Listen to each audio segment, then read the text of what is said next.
खुलुमबाय लोगोफोर, बिहार ब्रह्म चेनेलनि खौरां नायगिरि गासैबो रायजो राजा नोंथांमोननिसिम गोजोन फुंबिलिनि गाहाम हामलायथि बावहरग्रोनाय जाबाय। आं दिनै नोंथांमोननि सिगाङाव आरोबाव माखासे खौरां फरायथिनो लादों। आसा खालामो नोंथांमोनहा खौरांखौ खोनासंनानै मोजां मोनगोन। दिनैनि गाहाय रादाबफोराव दङ अमित शाहनि आसामनि मिरु दावबायनाय। बांलादेशनि सुबुंफोरखौ DNA आनजाद खालामनो आरो हादोरनिफ्राय दैथायहरनो दाबि। आइजोखौ थगायनानै जुलि लानो नारसिननायनि दायाव सासे हौवा आरो लोगोखौ हमदों। अरुणाचलाव मालबाहक गारिया हाखराव गोग्लैना आसामनि सानै सुबुंनि जिउ खहा। हिन्जावआ मोजां मोनग्राजों खारलाङो, फिसाय आरो लोगो बानायग्राया गावनि जिउखौ फोजोबना लायो। सानै उदखारिफोरखौ खायो आरो खावनाय गंसे गारिखौ बोखांनो हायो। दानिया फैदो आबुं रादाबाव। गिबि खौराङावनो दङ बिधान सभा परिषद, गेलेमु बिथायारि सानजथाइ आरो बिसायख'थिनि सावरायनायाव अमित शाहनि आसामनि मिरु दावबायनाय। अमित शाहआ मैया बेलासियाव डिब्रुगड़ बिरखं गाथोनाव ओंखारनानै गोजौ आसामाव हर थादों। दावबायनाय समाव बिथाङा भारतीय जनता दलनि गागि दैदेनगिरिफोरखौ लोगो हमगोन आरो फैबाय थानाय बिसायख'थिनि थाखाय थियारिफोरखौ नायफामगोन। दिनै डिब्रुगड़आव फुंनि 11 रिंगायाव नैथि कमप्लेक्सनि थाखाय अन्थाइ खाम्फा गायनाय जागोन। 284 कौटि रांनि बे मावथांखियाव गोदान बिधान सभानि बिल्डिं, MLA हस्टेल, 800 मासि गोनां अडिट'रियाम आरो 400 सुबुंनि बेरेक थागोन। Information and public relation directorate (DIPR) नि बादिब्ला बे कमप्लेक्सखौ 30 दाननि गेजेराव फोजोबनाय जागोन होनना साननाय जादों। साहा बिथाङा डिब्रुगड़आव मोनसे गोदान मुगानि माल्टि-डिसिप्लिनारि गेलेमु कमप्लेक्सनि गिबि खोन्दोखौ बेखेवगोन, जेराव 2.38 कौटि रां खरसा खालामनानै लुफुंजानाय गंसे इनडोर स्टेडियाम, सुइमिं पुल, जोलुर फोथार, main gallery, tennis court, volleyball court, basketball court आरो हस्टेल दं। उनाव बिथाङा 209 कौटि रांनि उफ्रा खरसाजों 30,000 नायगिरिफोरनि थाखाय जिरायनो जायगा, गंसे सेन्ट्रेल गेलेग्रा फोथार, एथलेटिक ट्रेक आरो लिफ्टफोरखौ दाजाबदेरनानै नैथि खोन्दोनि थाखाय अन्थाइ खाम्फा गायसनगोन। गुबुन मोनसे मख'जाथाव फोसावनायाव दिनजानाव हाग्रानि जिब-जुनार सावस्रि आरो बिजिरसं फसंथाननि अन्थाइ खाम्फा गायसननाय जागोन, जायनि थांखिया हाग्रानि जिब-जुनार संरैखाथिनि थाखाय बिजिरसंनाय, डायग्नोस्टिक्स आरो खान्थि मददखौ गोख्रों खालामनाय। डिब्रुगड़आव सानि गासैबो हाबाफारिफोरखौ कानिकार पेरेड ग्राउन्डआव मिरु महरै खुंनाय जागोन।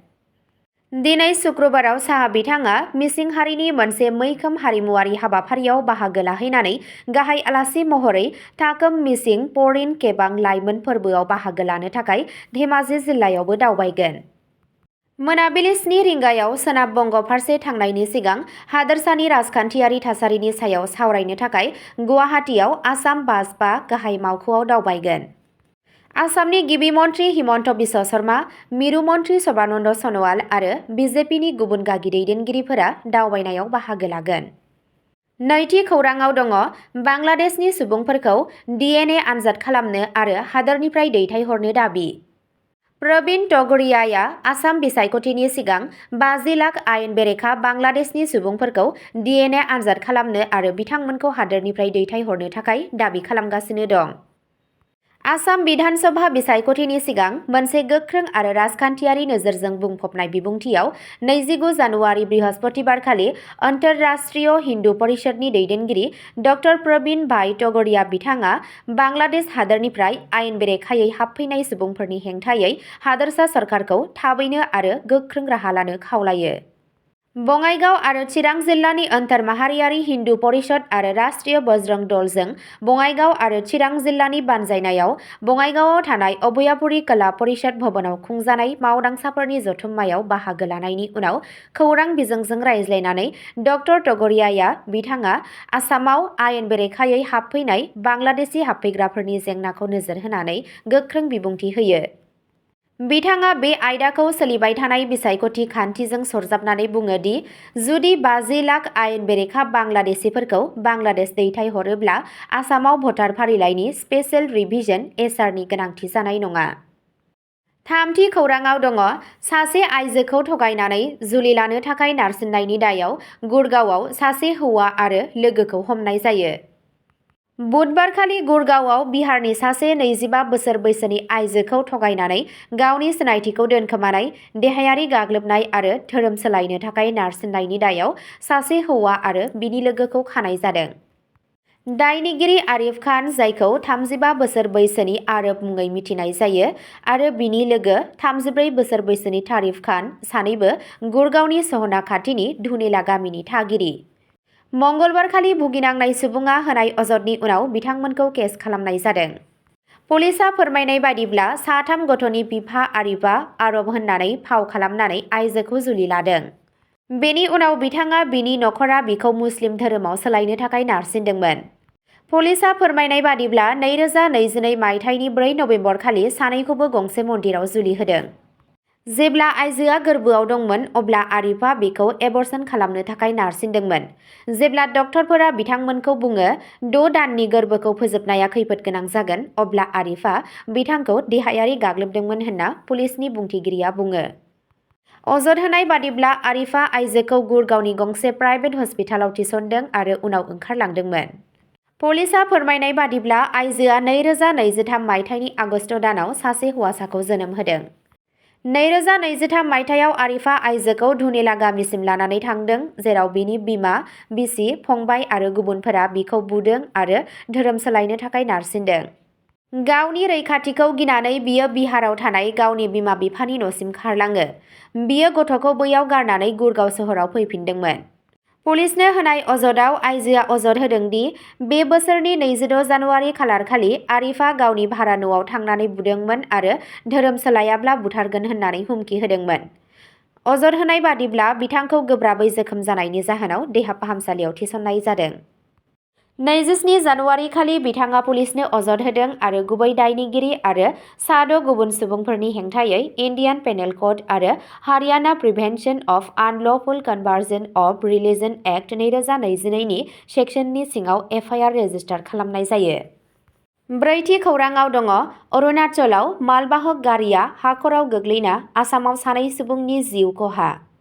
अरुणाचलाव मोनसे दुखुनांथाव लामा जाब्रबथाय जादों, जेराव ल'वार दिबां हायेन जिल्लानि गोथौ हुनली ओनसोलाव मोनसे मुवा बेसाद लानानै फैनाय गारिआ थोंगोर हाजो सेराव गोग्लैनायनि उनाव आसामनि सानै सुबुंनि जिउ खहा जायो।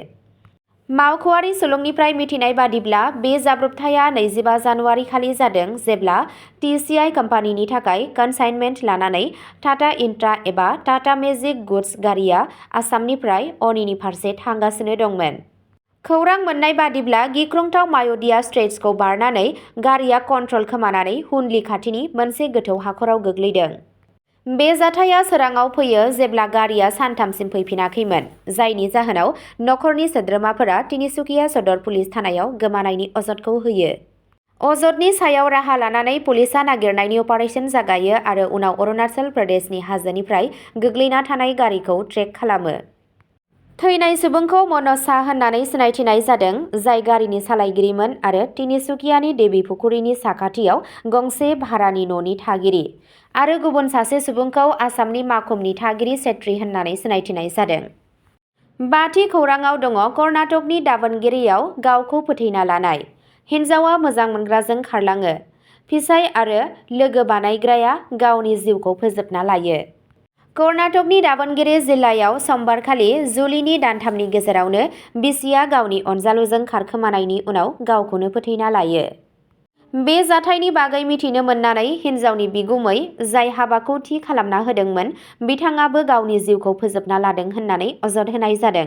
पुलिसआ बुधबारखालि आइजोखौ गावखौ फोथैना लानो थुलुंगा होनायनि दायाव खायो। जिउ गोमाजानाय सुबुंफोरखौ गुम्मानुरुनि आइजोनि फिसाय 30 बोसोर बैसोनि हरीश आरो अनेकन्डानि हिन्जावनि बिगुमै 36 बोसोर बैसोनि रुद्रेश होननानै सिनायथि मोननाय जादों। दायनिगिरिनि सिनायथिखौ सरस्वती होननानै मोननाय जादों, जाय गावनि मोजां मोनग्रा कुमारजों लोगोसे खारलांदों। पुलिसआ फोरमायनाय बादिब्ला हरीशआ 3 दान सिगां सरस्वतीजों जुलि जादोंमोन। सरस्वतीया मन्दिराव थांगोन होननानै न'निफ्राय ओंखारलाङो, नाथाय कुमारजों लोगोसे खारखोमालाङो। बेनि बागै मिथिनो मोननायनि उनाव हरीशआ दायनिगिरिफोरनि मुं लानानै थैनायनि बिलाइ गालांदों आरो गावनि जिउखौ फोजोबना लादों। पुलिसआ फोरमायनाय बादिब्ला हरीशनि थैनायनि खौरांखौ मोननानै रुद्रेशआबो गावनि जिउखौ फोजोबना लादों। द'थि खौराङाव दङ मणिपुर पुलिसआ इम्फलाव सानै उदखारिफोरखौ खायो आरो खावनाय गंसे गारिखौ बोखांनो हायो।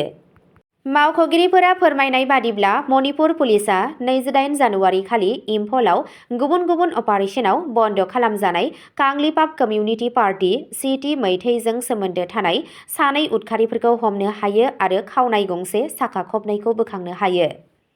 हमजानाय सुबुंफोरनि गेजेराव सासेया इम्फल सानजा जिल्लायाव जादों, जेराव रैखाथि हान्जाया परमपात पुलिस थानानि सिङाव थानाय खंबा लैस्राम लैखाय हायेनबननिफ्राय 19 बोसोर बैसोनि नंथमबाम इसिंचाओबा, जायखौ कन्दम होननानैबो मिथिनाय जायो। बिथाङा बांखै मायुम लैराकनि थागिरि आरो बिथांखौ केसिपि सिटि मैथैनि सासे सांग्रां सोद्रोमा महरै सिनायथिनाय जादों।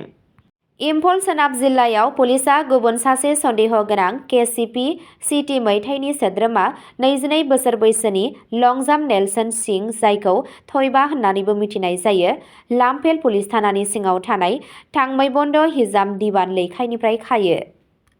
बै सानखालिनो पुलिसआ इम्फल पुलिस थानानि सिङाव थानाय कांग्लापात ओनसोलनिफ्राय सानै सन्देह गोनां गारि खावग्राफोरखौ हमनो हायो। दायनिगिरिफोरखौ अबांखुइनि मायाय लैखायनि 24 बोसोर बैसोनि आइके रबार्ट आरो यारिपक पुडेइननि 24 बोसोर बैसोनि महम्मद टब्बा होननानै सिनायथिनाय जादों। काकुलं ओनसोलनिफ्राय मैया सिगां खावनाय खौरां मोननाय AS01 AA 4095 नम्बरनि गंसे गोजा टिभिएस सेन्ट्रा मटर साइकेलखौ बिसोरनि आखायाव बोखांनो हादों। बेनि सायाव नायबिजिरनाया सोलिगासिनो दं। अब्ला दिनैनि खौरां फरायथिनाया एसेनोसै। गोजोन्थों।